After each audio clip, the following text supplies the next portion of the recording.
PS1. Welcome back. So today what we're gonna do is we're gonna obviously finish up our data preparation, the whole data preparation. Then we will summarize the things we did so far using the parking lot analogy, which will basically bridge us into machine learning modeling, which we will either start a little bit today, probably not, but maybe on a theoretical basis. And then in January, we will completely cover everything. And as I said, I will record one VOD for you, but this will be in January. So it will be adding, I think, to some of the regression models. I will see what suits best for a VOD. Maybe it's the evaluation section, which is fairly easy to understand. All right, but now um, let me let me focus on data cleaning. So we went through data transformation first. We said, okay, we could do some binning. So in case you don't remember, we discussed like binning and normalization to transform data to our willing because there could be some potential problems. So for example, normalization, we said that different magnitudes of values, like you have age, which is usually 2 or 3 digits, to the magnitude of income, which could be quite large, 5, 6 digits. And so in order to make them kind of even, we usually use normalization. And also I hinted that the real value for this actually comes when we calculate the parameters of our model. So as you know, in machine learning, the machine does uh, does the training for us. So we learn the parameters, so it builds the model actually. So we have some configuration over the model. For example, we know it's a linear regression, it's a neural network, and then we configure it with hyperparameters. So these are the things that we can decide. And the parameters are then estimated by the machine learning algorithm, the learning algorithm, right? Which we will learn starting January. So however, if we have values of different magnitudes, like the age and income example, or even worse, like we have some milliseconds, and then we have, on the other hand, some really large volume values, for example, that this can be problematic. So for the optimization procedure, so because finding the parameters obviously involves some sort of optimization algorithm, because we want to fit the model perfectly to the data. Not always perfectly, to be honest. So there are some problems with that, but we will discuss this in the evaluation. However, this algorithm that fits the data and that fits the model to the data will have problems with large magnitude data if they differ too much because the spectrum then is too high. So it has to search in the space, right? It has to search in the whole space. And if I have two values, for example, income and age, so age has a rather small axis, right? So it could be like from 0 to, let's say, 120. So it's pretty small. And the income axis, if this is the y-axis, it will be pretty large. And if we call this like the space will be very more like this and very small in the width and very high. So the search procedure will take longer time to converge instead of just having like this small space where it can search actually. So it will take a little bit. So this is like one of the reasons why we do this, because I promised you I will always tell you like a reason why we're actually doing this. And today we're dealing with another important thing, which is called missing values. So if this was a statistics class, I would dedicate a whole lecture to this, right? However, in machine learning, you might have noticed that in machine learning, sometimes I say this is not as important to us as it should be, or as it is to statisticians. And this has a reason, because we basically have uh, like our inner energy says we just throw the data in there, right? So we care a lot about the data. This is why we do data preparation. But sometimes our reasons for doing that are different. So theoretically, in missing values, there is a lot of things to discuss. However, in practice, actually, we usually do not care about a lot of them because we are not into like finding statistical power, doing statistical inference, doing tests, because they are all like affected by these mechanisms, like is the randomness disturbed, then some of the statistics rules they do not go well. Like if the distribution is changed or the missing values are systematically biasing the statistical estimates. So this will be a problem. However, a lot of these things can also be a problem for us if they reach a certain magnitude. And so this is what we want to discuss. This is what I want to discuss with you today. All right. So missing values. It's pretty easy what missing values are.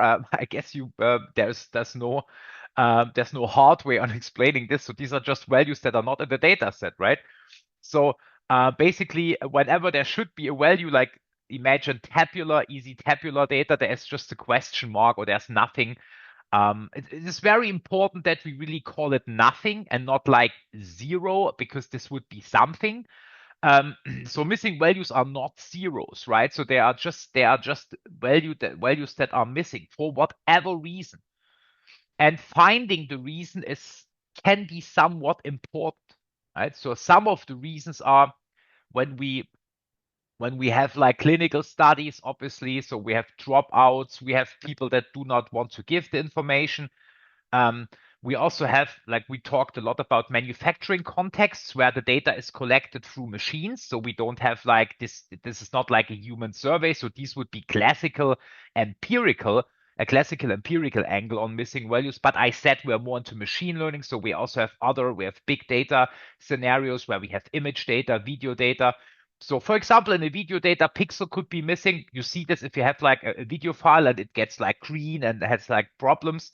So this would mean pixels are missing. So these are also missing values, right? So another example, when we have sensor data in the production, like we had this popular example where we had temperature and vibration. I think I also uploaded this example when we talked about like data understanding and the bridge to data preparation. You have this tabular data example with the sensors where we talked a little bit about how we can transform this into a nice data table. And this is also an example, like sensor readings could be missing, and they could be missing for several reasons. The sensor broke down, like the sensor missed some readings. It just the temperature was too high and stuff like this. The vibration was the magnitude of the vibration was too large. The sensor broke, or the sensor couldn't put out readings. Now, an important thing is that this is not to be like you have to distinguish this from an outlier, right? So this is really where the data is not there. An outlier would be the data is probably not within the realm of normality. So a sensor could have a false reading, right? So vibration, the temperature can cause the sensor to have a false reading. Like instead of having like 25 degrees Celsius, it reads like 300 degrees Celsius. And this value could be true when we talk about an anomaly. We talked about this, so it could be an important value, but it could also be just a malfunctioning sensor. But this data, it is there. So it is not a concern of missing values. It's a concern of outliers that we spoke about earlier. Okay, so just to make sure that you distinguish the scenario. So missing value means it's missing. And basically, I talked about this. There are three basic mechanisms. I want to go over them fairly quickly, and then I want to go into actual practice, but we can use some of the things from these theoretical mechanisms, right? So when I talk about missing data mechanisms, I talk about the reasons probably why they are missing. So because some of them don't hurt us, so we actually don't care. We can deal with them fairly easy. And some of them are hard to first of all hard to detect. Everything is hard to detect, but they are hard to fix, right? So we start with the easiest one, which is missing completely at random. This is the best scenario, and this just means that the reason why the data is missing has no systematic. That means that there is no systematic reason. For example, I just spoke about a sensor failing because the temperature was too high, right? So if a sensor fails every time the temperature is too high, is this like random or is this systematic? Put it in the chat. So we're gonna practice a little bit analytical thinking today. So when a sensor fails, when the temperature gets too high, is it systematic or is it random? So we can ignore these two but just say that this is completely random and these two are somewhat systematic. So, okay, let's see, systematic. Yeah, it is systematic, exactly. And this is like the kind of thinking you need. So, if it's systematic because whenever the temperature goes up, right, something happens to the sensor, it gets no data. So when it's missing completely at random, then the sensor just randomly doesn't read without any reason. So this could be, for example, when we have a survey, people just not intentionally, but they just forget to type in something. But that has nothing to do with that they don't want to give the information, right? So let's take so I have this classical scenario with age and income, right? So this classical scenario with age and income. That means that if a value of income is missing, so let's just say we have a table with age and income. So let me just show you one time. I don't want to like excessively use my handwriting because I know that it's not the best. But let's say we have this data table. So we have age and income. So these are the two variables. I abbreviated income here. So let's say age, we have all the ages, so 63, 67. I'm choosing this on purpose, right? So, and so the first scenario would be, let me take like another. So the first scenario would be, this would be the MCAR scenario. In an MCAR scenario, so income would be missing maybe here, and the rest would be like this is 20K, 40K, 24K, 23K. Okay, so this is like an income, and this is like the question mark. This is where the value is missing. And this is just random. It's randomly missing. There's no systematic, right? So we assume that there is no systematic behind it. And so what we can do in this scenario is pretty easy, right? We can just generally we can do several things when we discover a missing value, right? So we can actually do nothing, right? The problem with do nothing is that do nothing is actually not do nothing, right? Do nothing is actually either ignore the row or delete the row. Like we could use the row later on, or we can just for this delete the row. Because if I build a model, right? If I build a model here, and so I have like age and income, so I have like a constant, and then I have like this is like multiplied by age, and then I have like income, right? I cannot multiply by a question mark, and I cannot train the model on a question mark, right? So neither can I put it in if it's new data, nor can I train it. And we are talking about building a training data set, right? So I cannot train the data on a question mark. So this training example, right? So we usually have a y variable here.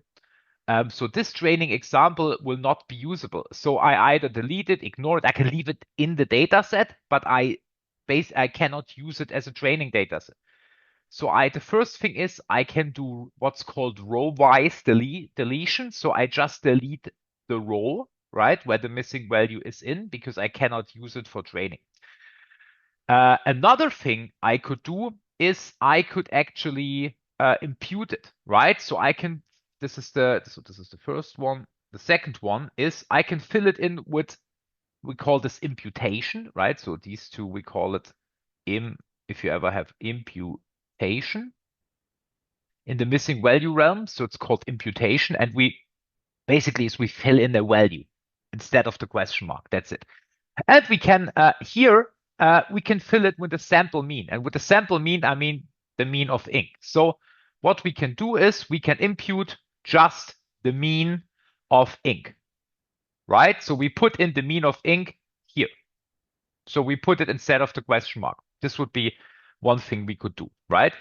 And we could also, this is a very easy way. on doing this, we could also fill in with a better guessed value, but it's not necessary. So we will talk about this option, like this option is not necessary for MCAR, and we will talk about this later. Now, moving on, right? So we're going to take the same example. We're moving on here. And so in this case, I'm going to use the same exact example, right? So we have age, we have income. So let me see, 24, 22, 20, 24, 22, 22,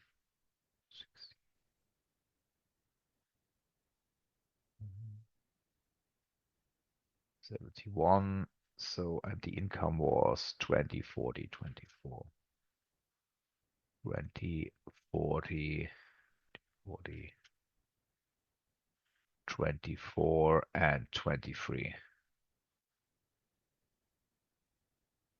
23. Okay, I'm gonna add in this time I'm gonna change it up a little because the income is like, I'm gonna put this income here and I'm gonna put another one in here and we're gonna put the question mark here this time. Okay.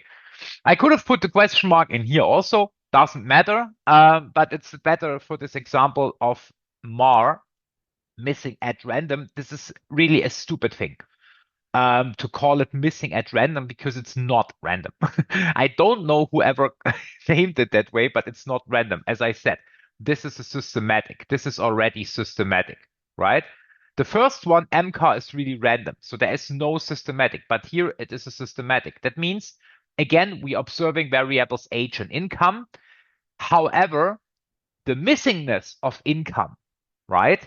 That doesn't mean that the value of income depends on age. Like this could also be the case, right? But we're talking about the missingness. Like the reason that income is missing is because of age, partially, fully, whatever, right? So age, there's a systematic where some people of a certain age tend to not give their income.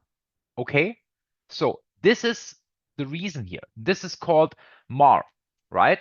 So this means the missingness of income. So this right here, the missingness of income, um, the missingness of income, so MAR, missingness of income, depends on age.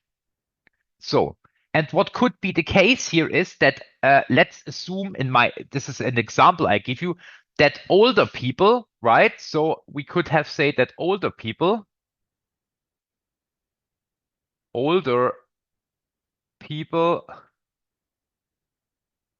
do not like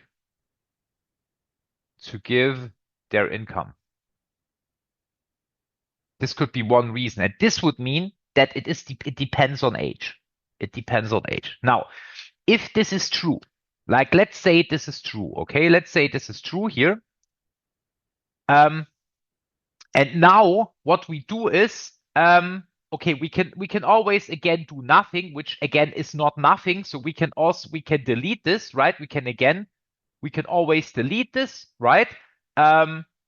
We can ignore it, delete it. Ignoring means also deleting it, or at least like do not selecting it as a training data set, right? Do nothing is delete, ignore for training. I mean, ignoring for training means we could still have some statistics about age and other variables. If we delete the data, if we delete the record, if we delete the row, then it just means it's gone, right? So it's like a technicality. Ignoring means just not selecting it. Like in RapidMiner, for example, the tool I showed you once, you can just select to exclude the row, but it's not deleted from the actual data set. All right. So, so this we can always do. We will discuss that this will have we can face some problems if we delete a lot of the data that we actually need. However, now let's look at this option. And now again, it's your turn. In this case, where older people do not like to give their income and we fill in with the sample mean, what would happen? What would happen if we do that? Now, let's say I do the same thing I just did here. I fill in with the sample mean, right? I fill in with, so this would be fill in with sample mean. So I fill in with X Inc. Right? So what would happen? And then I train a machine learning model that predicts some Y variable based on it. Maybe if they get a credit or not, right? So could be credit worthy, yes or no. So I fill in with the sample mean, and it says that older people tend to not give their income. So to make it more, let me just give you, maybe we could have like 72, and we can have another question mark here. So maybe to show you a little bit the tendency here. Okay. What would happen? A lot of old people didn't give their income, so the mean is mostly calculated by young person's income. Yes, this is the thinking. This is the thinking. So this is the easy thinking. That means if we now, if we now calculate the mean will be biased towards the young people, right? There will be a bias because there is a systematic. It's not random. Like if it's random, it's not biased. So I take out the young people, I take out some old people, blah, blah, blah. So we don't care about in MCAR, right? In the first scenario, the mean is still the mean. The mean still represents the whole data set. Now, in this case, if the more old people tend to not give their income, what happens is we will get a bias thing. So the mean will actually tend towards young people. So what I do is I give the old people the information of the young people, right? The truth is we don't actually, uh, we need the tendency to reflect based on the variable, since the missingness is based on the variable. So the variables go together. So, um, so what can we do better? So now we actually need to fill in with a better guessed value, which here is actually necessary. Sorry, I did this. Okay, which is necessary. And an easy way, and we can have a lot of advanced things to do here. For example, we can do a regression that actually says we can build a model where income is actually, so this is the second option, where income is actually the variable, and we build a model like with income and on age, right? And so we just build a model and then we predict the income. So, and then basically this is a prediction and we calculate the income prediction for the value for an age of 71, right? So for this one right here.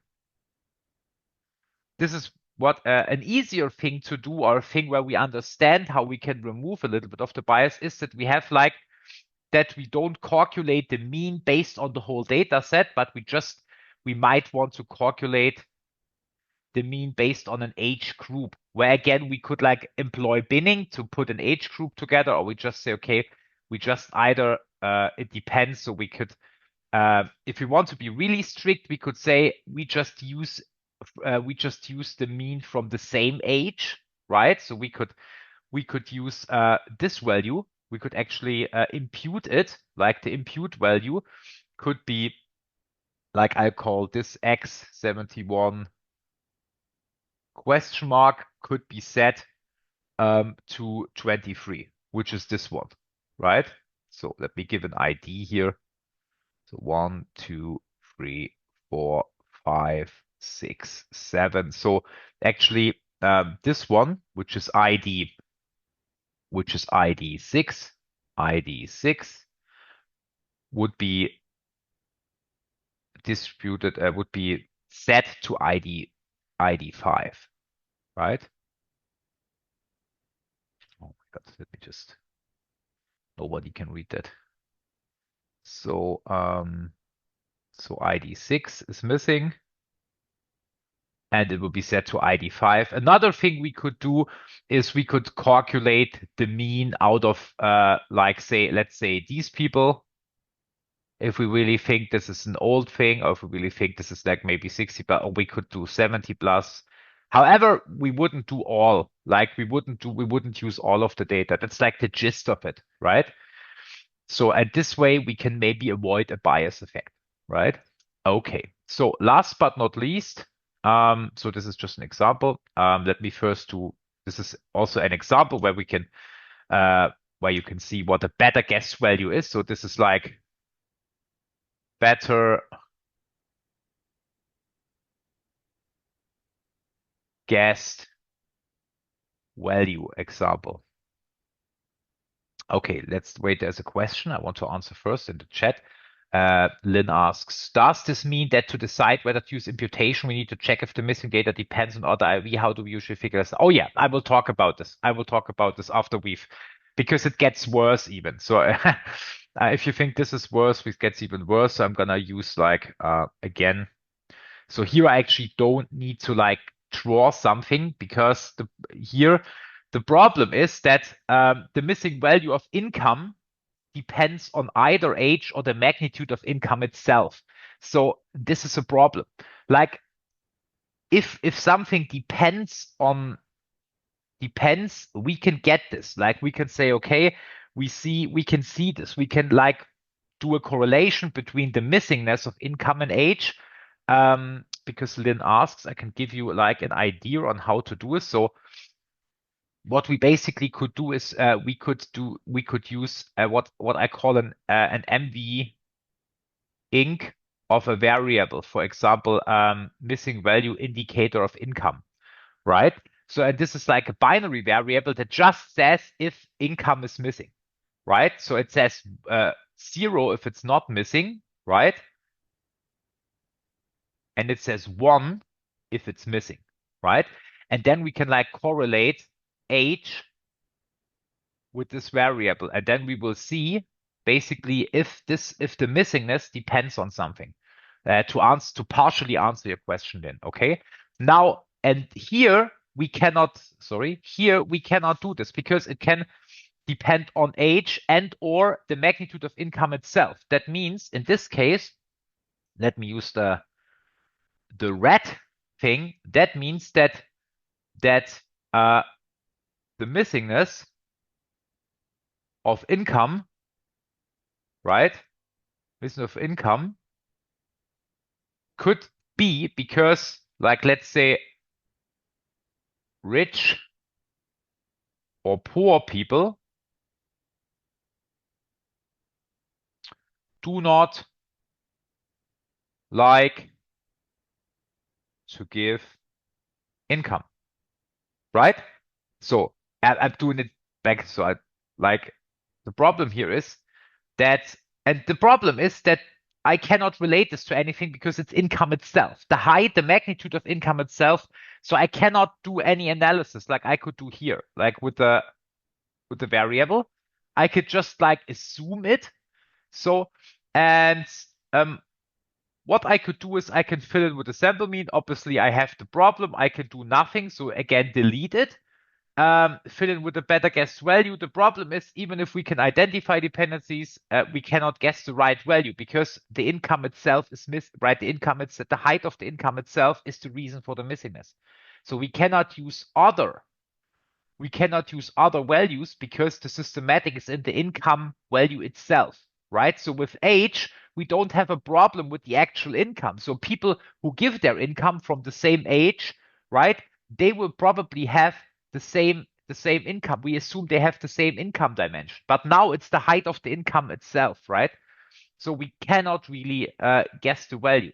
So, and now Lynn asks, now what we can do, right? So, and how do we know what kind of mechanism it is? So, in machine learning, what we do, right? There are several ways to deal with this. Okay, there are several ways to deal with this.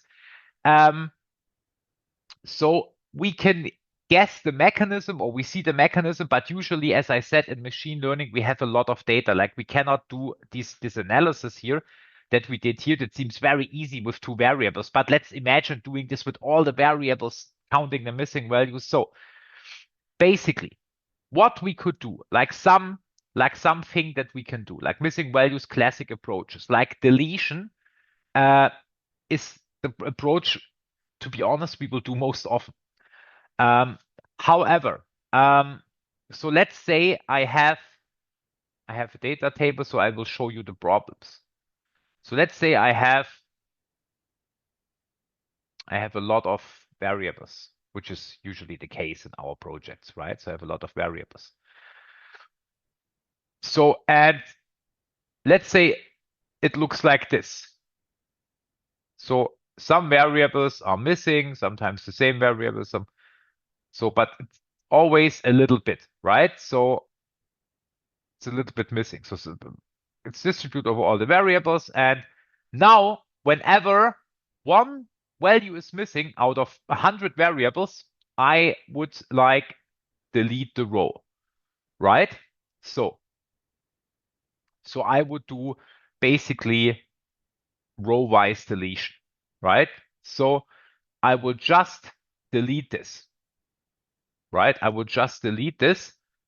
And I will delete every row with a question mark in it. The problem is, so if I delete one row out of 100, I will delete 99. I will delete 99 good data points for one missing value, right? The alternative is I just don't care and do single imputation, and I just assume it's always MCAR. This is what most people do, by the way. They just impute the mean. They say, okay, it will be MCAR. So it gets biased, so what? Okay. So just assume MCAR and put in sample mean. Okay. Why? So, let me give you a reason for this, why this might not be the worst thing to do. Because when does this get really bad? This does get really bad if we have the following scenario, right? So if we have the following scenario, so it's one scenario. Another scenario is don't have to have many variables here. So I have a variable, it's called v1, and v1 has a lot of missing values, right? So here sometimes missing values, but the rest is fine. Sorry. A lot of missing values. Sometimes there's a value, of course. And now let's say I would do this now.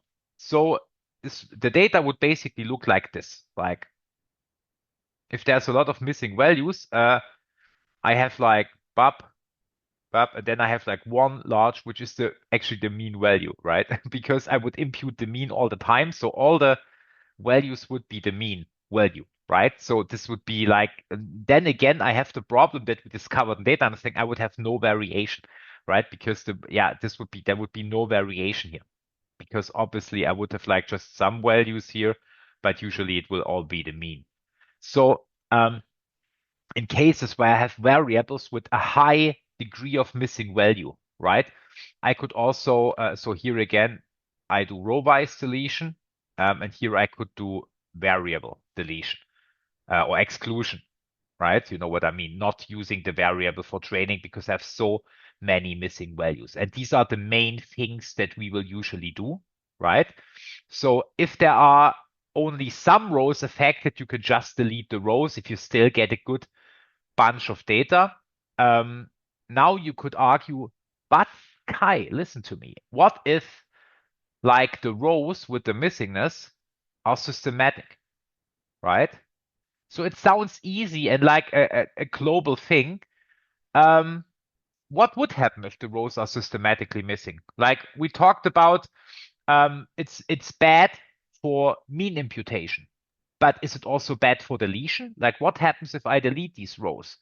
Like let's say I have a MAR scenario, right? I have a MAR scenario and I just delete the rows. Is it good or bad? What would happen? What would happen to the data set?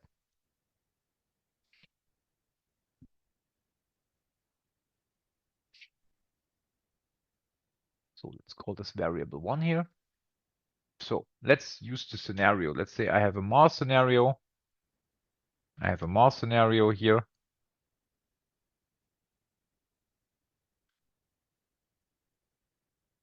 And it's not too shabby. Like I have like smaller than 5% missing, right? Let's say here.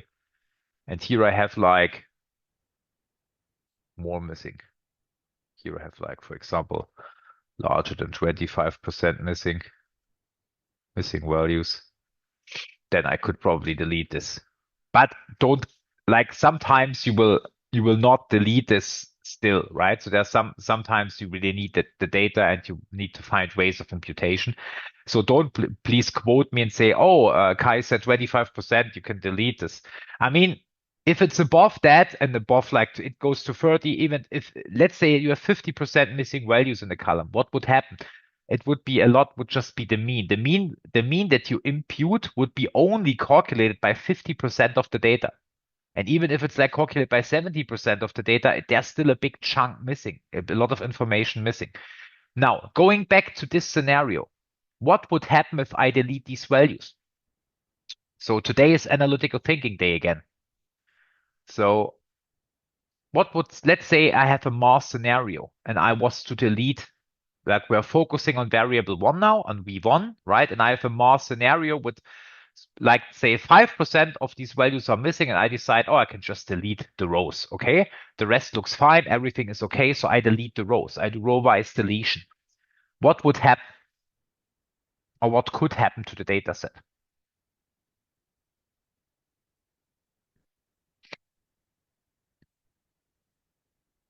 You can change the scale of the data to, okay, let's see. It gets smaller and less reliable, accurate. So it gets smaller. That is true. The data set gets smaller and it gets less reliable. Well, less reliable, accurate. So let me do something for you all, right? Because to look at your answers, this is no criticism. I just want to say, I know I get what you're saying. However, be very careful with the words you use, right? So it gets smaller. Okay, yeah, true, definitely true, and absolutely correct. It gets smaller if I delete values. There's absolutely no discussion about that, right? So I have less data to train. This is true. Point. Now, less reliable. What? So in what I want you to do is before you write something, and this is also important for scientific later on. It's not maybe important for the exam here. I would like think about less reliable. However, what does less reliable mean? Like, what do you rely on? Who relies on it? Like, is reliable really a good way to describe a data set? Like, rely on is like, can I rely on a person in scenarios? So I build up a reputation and that he's reliable or she's reliable. Can a data set really be reliable? Now, what do you mean by reliable? And if you think about what do you mean by reliable, you will get closer to the actual true wording that you want to use here. And then accurate. So the data, accurate is also a very good example. I know what you mean by accurate, but actually the model can be accurate. The data is not really accurate. Like accurate is if I hit something. Like I'm accurate if I know exactly what to say, if I give a good answer, if I hit like an arrow, if my model predicts 100% out of all my test data set, then we can say it's an accurate model, right? But I know what you mean, but the wording, right? So you all need to really, and this is not only like I'm butchering Tim's answer now, so I'm really sorry, Tim. This is no criticism. I'm just using this to make sure that you express what you know with the correct words, because I know Tim is absolutely correct and I know what he means. However, it's very important that you use the right words. So, um, what do you mean by accurate and reliable? Really, when you look at the data, and it's the same thing that we had. It's the exact same thought that we had here, right? Nothing has changed here and here. It's the same thing. Now here we put in the mean, we put in a value, and on the other hand, so if I put in the sample mean here, this is the same effect. This has the same effect.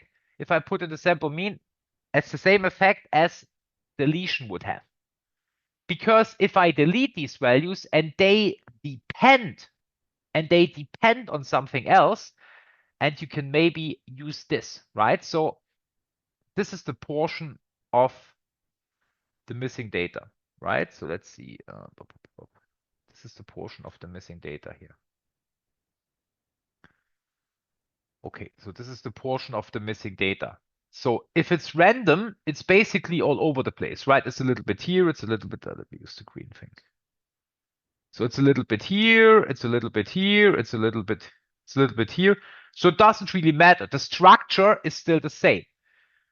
Now, however, if it depends on something else, right? And I delete this chunk, then in my example of the older people, then the older people are missing. So if I predict something, right? If I build a model, the model will be biased towards predicting, let's say, creditworthiness for the young people, right? Because the sample consists more of young people, because older people tend to not give their data. So I have to decide, is this bad or is this okay? And it gets worse if we think about like not missing at random and more, right? So because then the height actually, then again, more variables are missing and so on. So the answer of Tim is totally correct. So it first gets smaller. That this we hadn't discussed, by the way. So that actually the size of the data set. So this plays a large role. No pun intended. And then we have like the data set is biased. So whatever we do here, if we delete this, then we also get a biased data set. So it's biased. And this is the same thing as if we put in the sample mean in a MAR situation, right? So if the data still gives it. Okay, then we have if 50% missing, can we change the scale of data to conclude? I don't really understand what you mean. If 50% missing, the scale of the data, don't know, the wouldn't change anything. The values are missing. So changing the scale doesn't really do anything.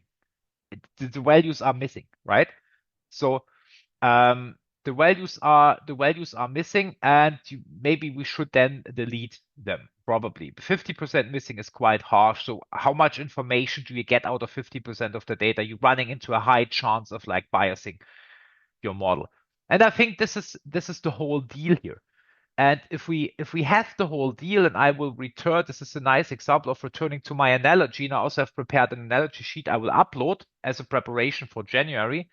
I want you to know, I always want you to return to the parking lot. Okay, let's say, mean we can conclude for just young people, not old people. We know we miss it, but we at least we have some results.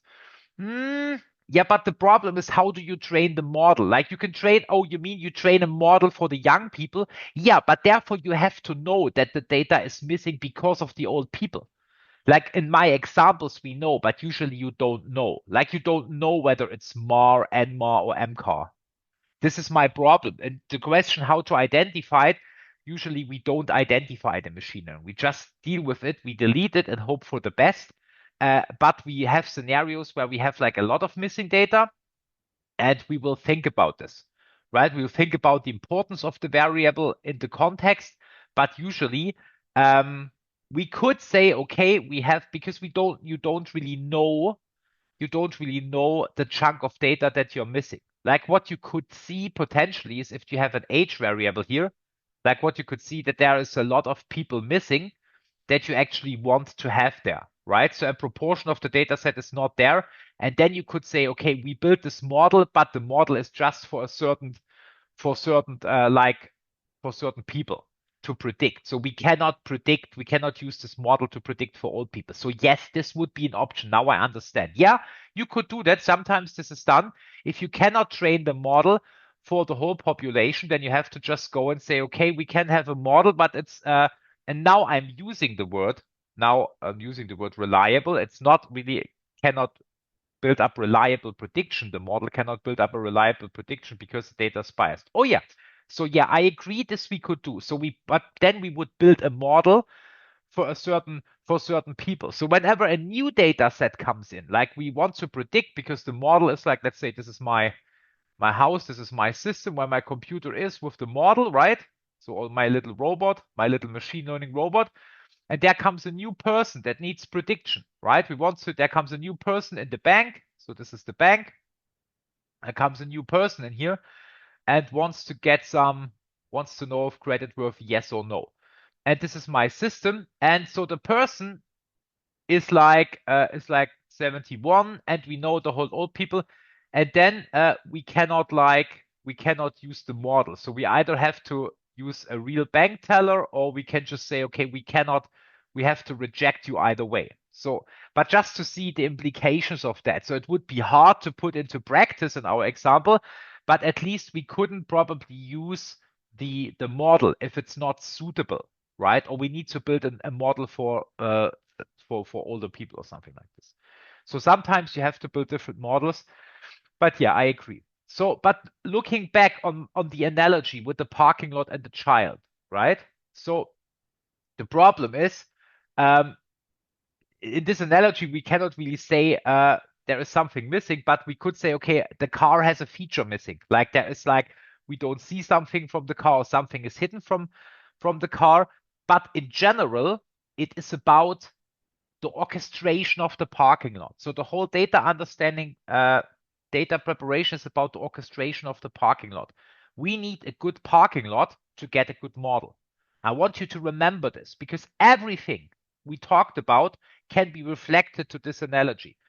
Like for example, do we have enough variance in there? Do we have enough sports cars that look do we have enough sports cars, enough variation of sports cars, right? Do we have enough variation of normal cars, like large normal cars, small normal cars? Do we have enough color and so on? So what does it look like, right? Do we actually have enough sports cars, which will be the next topic we talk about? Do we actually have enough to predict it's a sports car or not? Or just do we have a parking lot of normal cars, which probably is the case, right? Because it's not like you see on a normal parking lot a lot of sports cars. Some of them maybe, but not a lot. So, and then if then features are missing, like here, it could be because people do not show it. We cannot look into the cars because some of the cars, maybe the higher priced cars, they have tinted windows. We cannot look inside. We cannot see the leather maybe. Some people have maybe covered their cars. So, and this could be like a systematic, like people who drive maybe an old small car, they won't cover it, they won't have tinted windows, like you can see everything, right? They may even have you can see that the motor that is built in, you can see sometimes on the back side, so like how many liters, what kind of model it is. And people usually when they buy the big fancy cars, they have this removed unless they really want to like show off. So sometimes if you have like an Audi RS or BMW M or something, you have this right there, but you still might not know what this means. Um, so this would be like missing values. So it's important to say that missing values of a car is just a feature of the car missing, right? So this is the car. So one row here is one car in my analogy, right? One row is one car. These are the features of the car. And we use these cars, the child uses these cars to learn, right?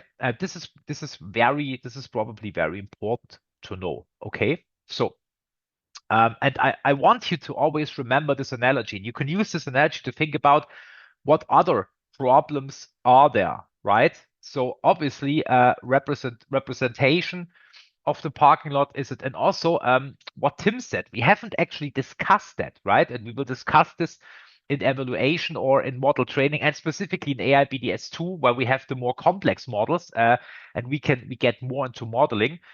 Is the sheer size of the parking lot? How many cars are there? Is it enough?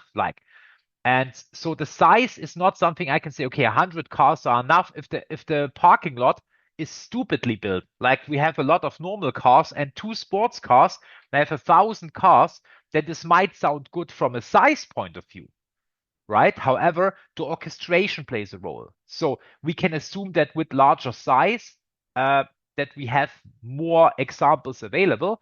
However, we need to know that we have enough variation in there, right? So it's variation, size, and so on. So this gives us good models. So we need to have a lot of cases that happened in the past that we can use to infer, right? And another thing is that what if cases are rare, right? What if cases are rare? Like we have this in autonomous driving, where we have these so-called edge cases, like cases that rarely happen, but are somewhat, they can happen and they can drive the whole model astray. Like in autonomous driving, if a truck, I had this in the beginning of the lecture, or the lecture series. I think it was the first lecture where I showed this the Tesla driving into the fire truck because of like a biased training data or training data that doesn't include certain training examples. And these edge cases, this is what most people are afraid of. Like humans could handle these because they know, okay, there is something.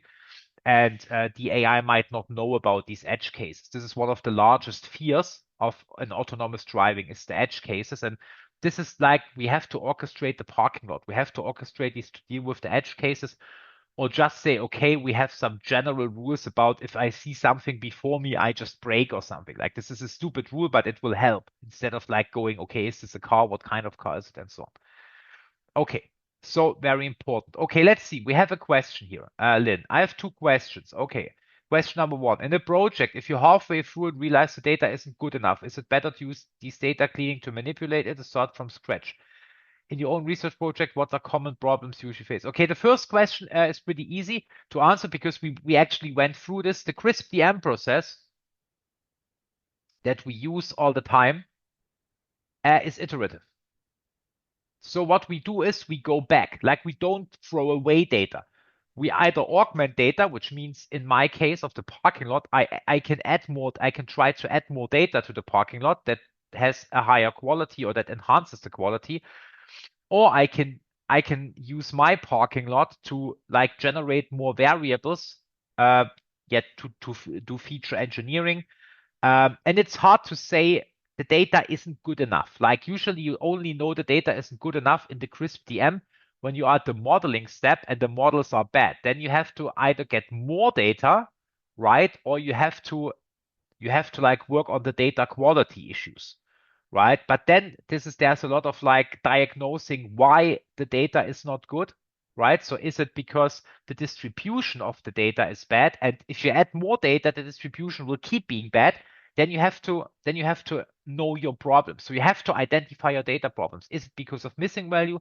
Is it because of imbalance, which we will talk next about? So starting from scratch will give you nothing. Like starting from, because you have the data that you have, right? It's not like if you start from scratch, you suddenly get new data. This is what I mean, right? So what you do is you have several options. You can enhance your database. You can go back to data understanding. You can even go back to business goal and say, this is not possible. We need to like adjust the goals, but usually it's data understanding and data preparation you need to work on. Okay. In your own research project, what are the common problems you face when cleaning data? These are the problems. And like these are the problem. The most common problem is the bringing the data into structure. Like you remember this thing I gave you? I uploaded the PDF with the with the data, with the sensor data and different time resolution. So usually you face some sort of time series data because we look at manufacturing processes and so on. So we have an idea, then we have a timestamp, right? And then we have different data sources, right? That also might have a timestamp. Some of them don't have a timestamp. They just say, okay, these are just data from a model. For example, this is like the car model. This is data from the car model. So this is like the BMW we want to produce. These are like production parameters, machine parameters. So whenever a BMW M5 is produced, we know we have to configure the machines like this. So this is like data that rarely changes, not over time, but yeah, it changes sometimes, but it's not like during production. So these are, and then we have like here we have sensor readings, for example, a database with sensor readings. During the whole manufacturing process, we have different machines, M1, M2, and we have the database for the sensor readings of each machine. Then we have some other things, like we have the people that work there, we have their shift data, and so on. So we have a lot of things going on, and all these all these pieces of data can be attributed to the process. This is why the first thing we do in practical projects is, and this is something you should learn, always identify the process. As I said, everything is a process. You need to look at the process that generates your data, right? So I didn't stress this out for nothing in the data understanding. If you learn the process, you know what kind of data giving sources are there. Like this is the machine. Then the machine parameters like are in there in this database, right? So what kind of car is produced at the beginning, right? So you have to know this process instance produces an M5, for example. This means that these machines have certain parameters that I can read into from the car table, and then I have this whole thing ready because what I have is past data. I have past data, right? I knew that M5 was, I knew the parameters, I knew what happened, I knew the sensor readings. And then at the end, I can predict whether the car has errors or not. So this is the idea of the prediction, if this is the goal of the business goal of the prediction. And the thing is, getting these three databases, it's usually much more together because they all have different resolutions. Like this is the largest problem we usually face. Okay? Like the data integration part. Okay, so let's continue because we have to do a little bit more. Okay, so data reduction. Sometimes in data reduction, we need to.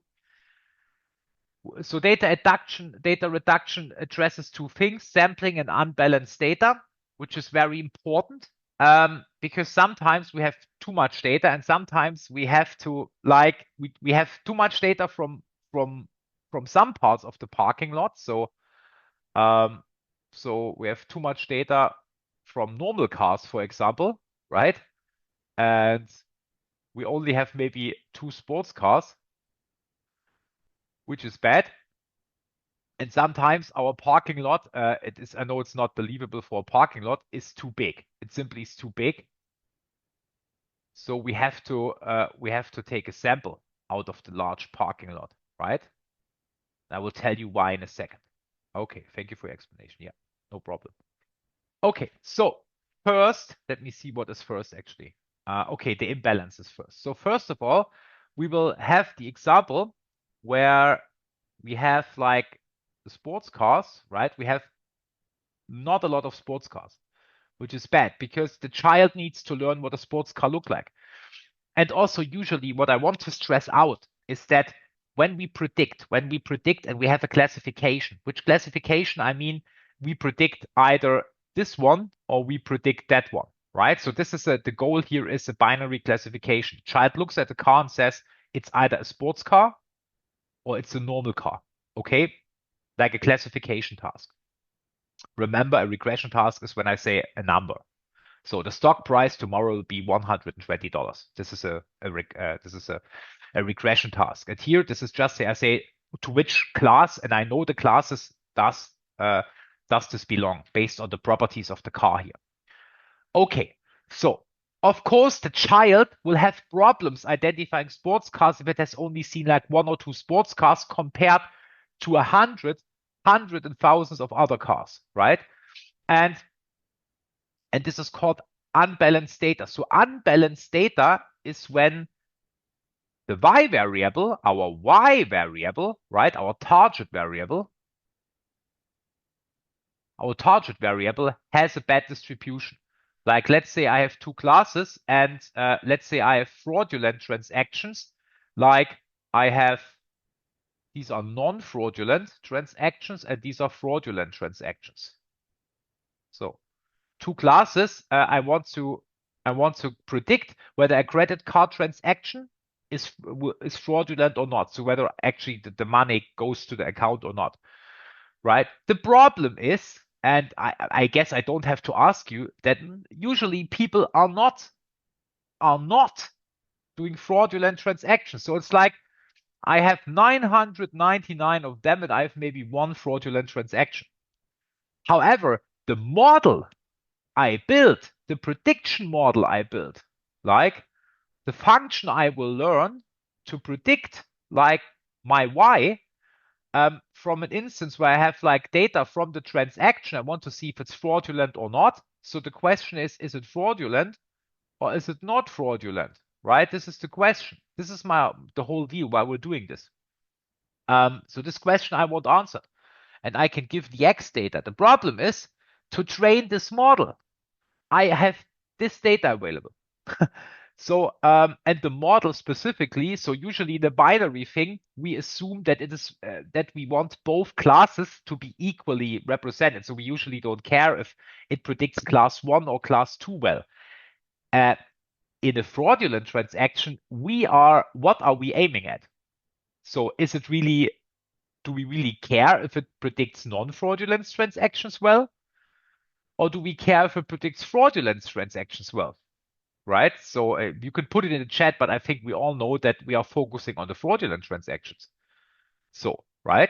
So, And this is like the main problem, because what happens if the data set looks like this, right? We did not go through the evaluation. However, I think it's pretty easy for you to understand what the model will do if it trains, right?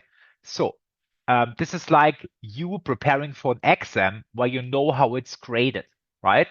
So let's say you prepare for an exam, right? The exam has 100 points, right? The exam has 100 points. And in preparation, right, there are basically two types of tasks. There's like type task 1 and there's task 2, right? So task 2 is like a calculation task. And task 1 is a very difficult theoretical task where you have to prepare a lot for, right?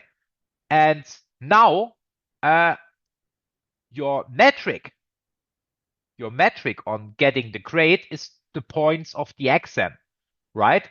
And you now get a lot of a lot of preparation exams. And in each of these preparation exams, 99% of the questions are always T2, and only 1% of the questions are T1. How do you prepare for the exam? How do you train for the exam? Tell me. How do you train for the exam?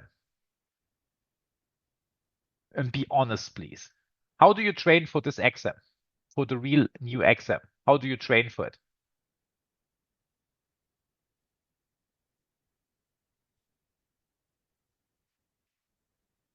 Well, I can tell you how you train for it.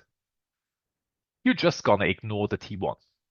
You're just gonna ignore the T1. You basically only train T2, and because this is like 99% of the questions are T2, and then your general metric, like if a lot of points, if almost all of the points of the exam are made up, then you will still get a good grade. Like even if one of these tasks is in the exam, it doesn't matter because you will still get a good amount of points, right?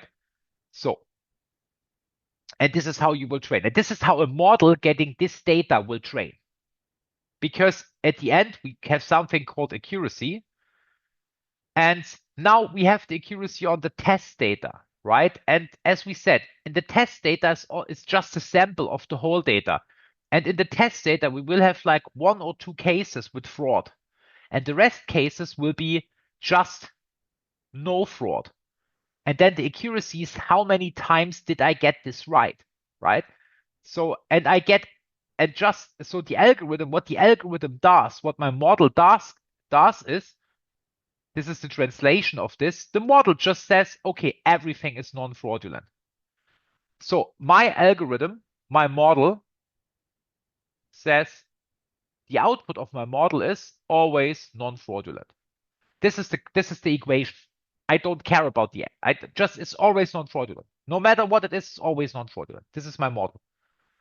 Okay, this is my model. This is my trained model for that data set. Always non-fraudulent. And the accuracy it will reach is probably like 99%, and it will look really good. I can tell you there are other metrics where we can reveal how bad this model really is. Okay, so don't worry about it. But the accuracy will be 99%.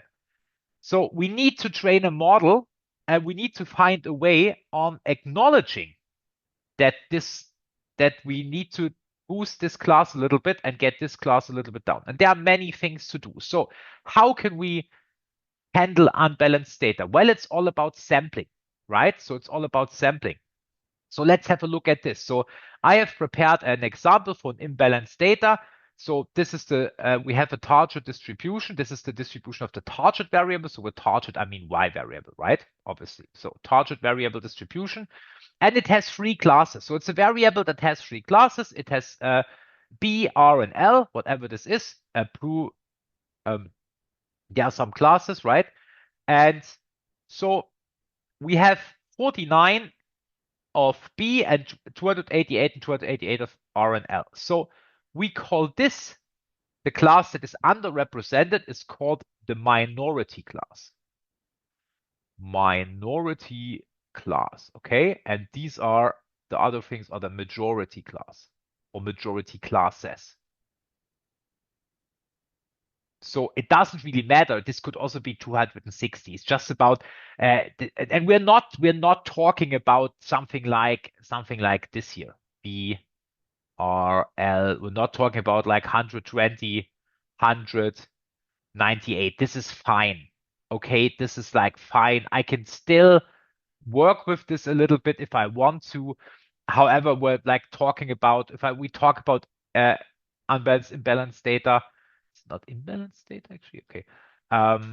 So that my problem is more like this. Okay, it's more like, and these are the extreme cases here, right? So, but we deal more with these cases than we deal with these cases here.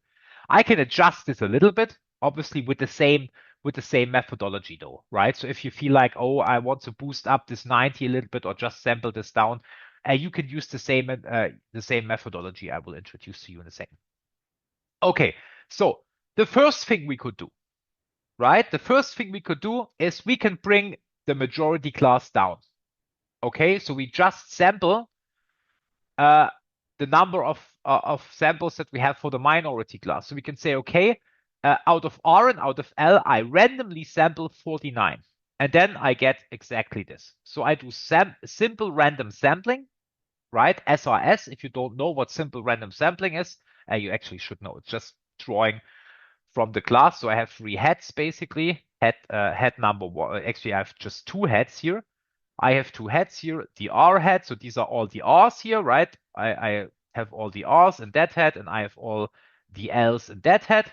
And then I have all my data, like cards in here, and then I draw 49 times, and I draw 49 times, right? Yeah, and then what I end up, and then I put them into the data set together with all the B data I have, and then it looks like this. And now I can train the model, and it will be less biased towards any of the classes. That's it. It's pretty easy. The other thing I could do is I could upsample the minority class. So I can upsample. So I resample with replacement, right? So this means I have now a head of B, right? And I have my 49 data sets, and I sample these, and I take 288 samples. But obviously, this is not possible because I only have 49.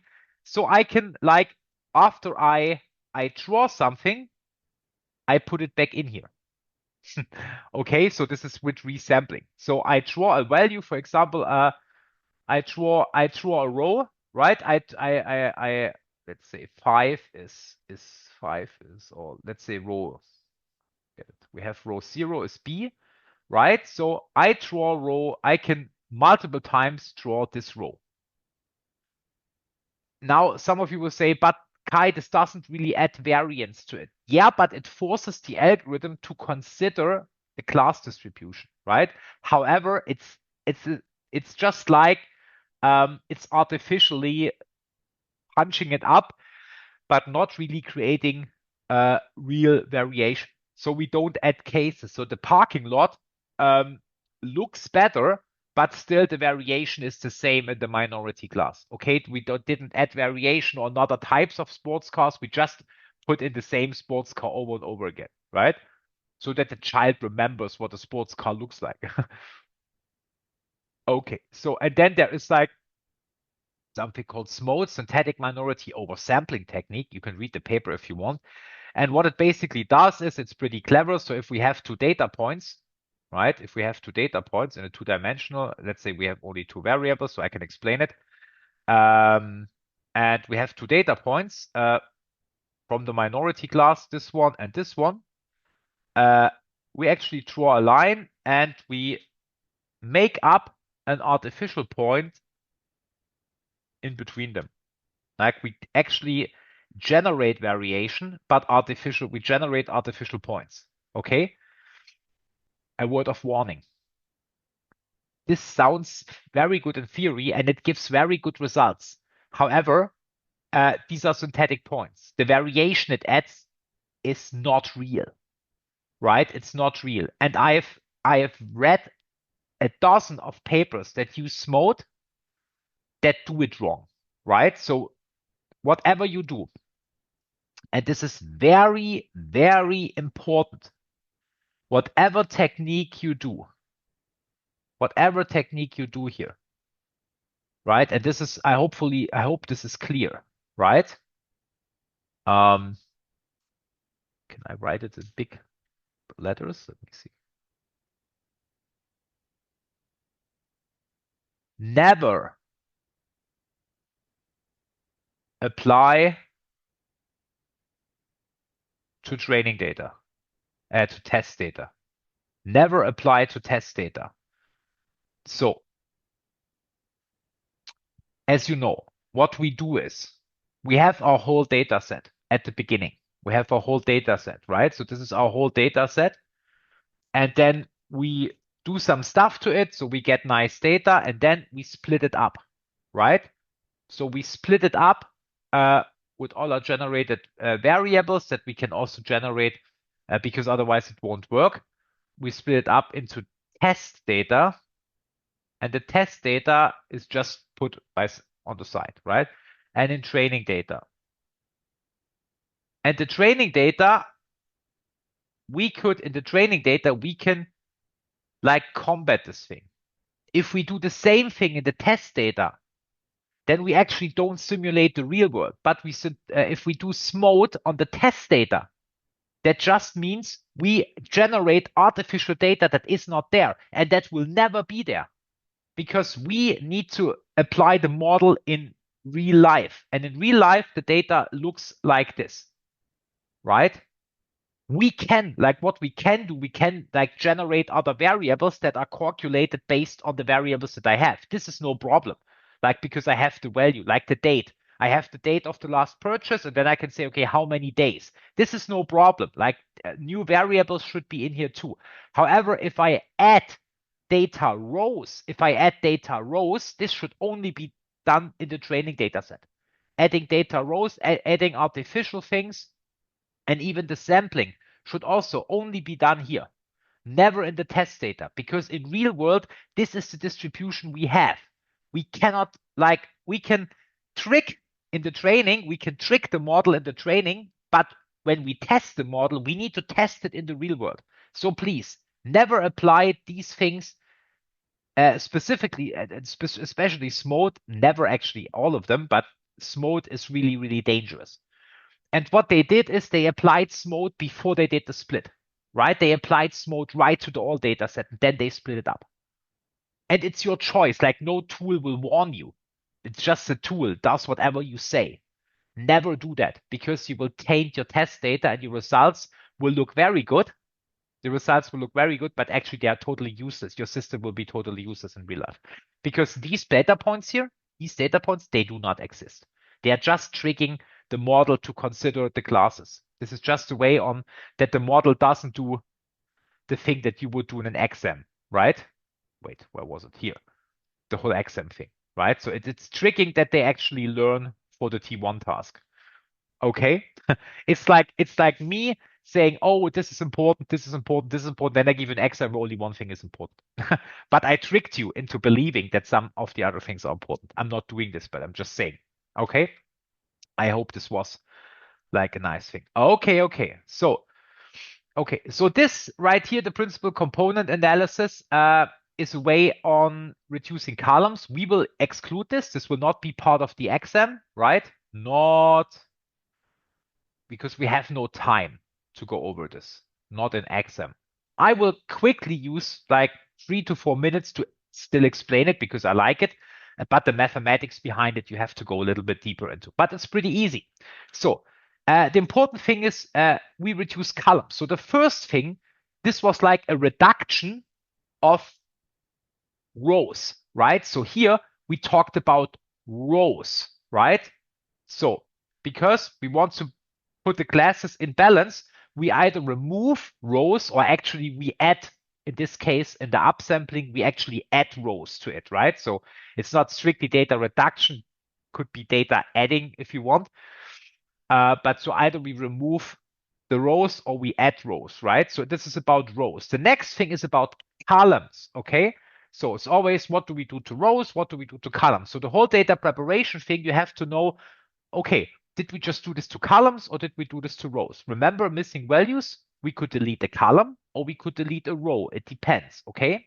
So both are options, but you have to see which one applies. Okay, so it's pretty easy. So let's say these are our data points. So again, we have like x1 and x2 variable. These are our data points.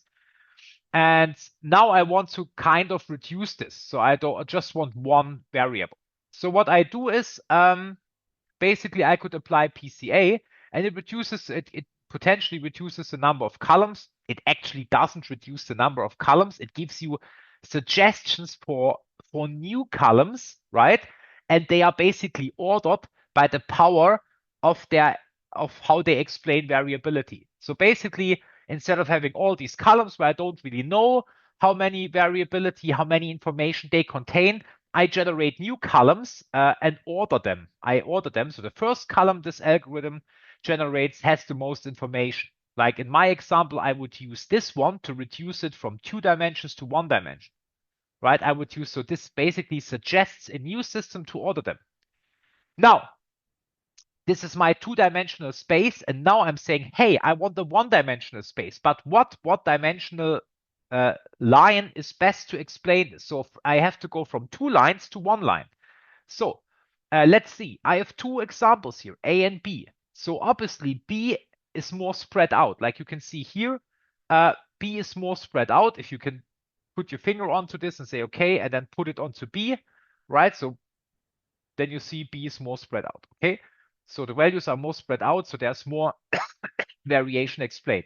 And now everything we do mathematically is to transform these values, right? These original values from their x1 and x2 set into their new B set, right? So they get a new column. So we transform x1 and x2 actually to B and another. Actually, there's also another column. So, but we will just use B as a new column. So instead of using this, we will have just the B column. Okay, so this will be basically it. And the rest of this is just mathematics to do this. So there's something to do with matrix, eigenvalue, eigenvectors. So it's pretty easy, actually. And if you want, you can read this. We don't have the time. Also, if you really want to understand this, you can see the source here. I've quoted the source. So this is a very nice article here. You can read about this. As I said, sometimes if an article is well written, you can use the article if you want to understand. Will not be part of the exam. However, it's pretty cool. It's pretty nice, but it's beyond the scope because we need to move on to actual machine learning at some point, right? And yeah, and then at some point, what you see here, this is a reduction example with 3D data. So you see here we have 3D data, right? So this is the original hours on mobile, age, hours on the internet. And now we generate the new axes. We generate a new axis system that is ordered. So we still have these 3 axes, EV1, EV2, EV3. EV1 is called the primary component, right? And then I reduce it from 3 of 1 and I use EV1 because they are ordered. The first is the one that explains it the best, the second and so on. And now I have these new systems and I just have to express these values in the new system and that's it. So that's it. So I just have to know where they are on the new axes because obviously the new axes are different values. The downside is that I actually can't interpret the values anymore because there are some values like they are called EV1 and EV2. So this is nice if I want to look at it optically, right? But actually, if I want to like have an interpretive model, I lose age, I lose hours on mobile, and I lose hours on the internet, right? So I lose the meaning of the variables. So sometimes this can be pretty cool for visualizing where data belongs together. This is pretty nice if I have a certain tag on the data points. However, I basically lose somehow. So the rows are still the same, right? So this is the ID1 will still be ID1. So this point will still be that point. So if I know something about this point, I can see with which point it goes together. But if I use this to build a machine learning model, I have the model that says, oh, hello, this is EV1, right? whatever EV1 is. So if I interpret that factor, it will be hard because it's like a weight in front of EV1 instead of in front of age. So I can say, okay, the hours on mobile depend on age and so on, right? So, but here it's EV1 and I don't really know what EV1 is, right? Okay, perfect. As always, if you like, we have Python examples here, right? So we have some examples here that you can use. And so plotting the data. So this is, for example, a reduction example if you want to do it by yourself. So this is a PCA in Python example. So as I said, this is not part of the exam, certainly not the Python, but we try to provide to make you a better data scientist. So actually, if you like, you can do that right here. Okay, so for the last 10 minutes, since it's still our last lecture, of the actual year, I have something special for you, and we will stop the recording now because if people watching VOD, I will say happy holidays, be safe. We see you in the next year, either in class or on VOD. And for the rest, I have something special now. So bye everyone watching.